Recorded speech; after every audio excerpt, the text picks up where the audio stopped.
現代汽車嘅 Ioniq 6電動轎車喺 J.D. Power 2025年美國電車擁有體驗調查中獲得咗大眾市場純電動車嘅最高排名。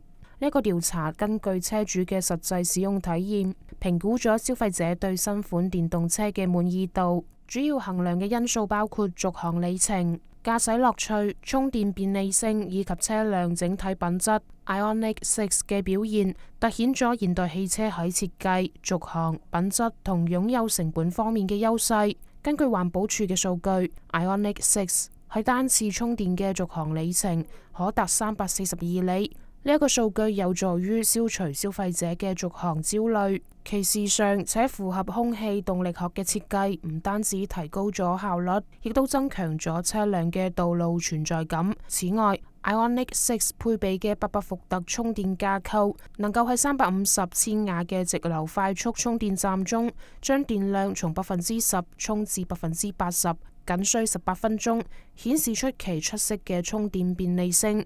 北美現代汽車環保行車與研究總監 Ufo Steinman 表示，此次排名嘅取得彰顯咗現代汽車喺提供卓越品質、先進科技同無縫電車擁有體驗方面嘅承諾。佢強調 Ioniq 6嘅設計旨在提升電車嘅整體體驗。J.D. Power 嘅認可證明咗現代汽車喺創新與高品質電車方面嘅努力。J.D. Power 電車推動總監Brent Gruber 指出，Ioniq 6與其他車款嘅主要區別在於消費者對其續航里程、擁有成本以及車輛品質同可靠性嘅高滿意度。佢表示，Ioniq 6係一款高品質產品，為消費者提供咗充足嘅電池續航里程同物超所值嘅擁有體驗。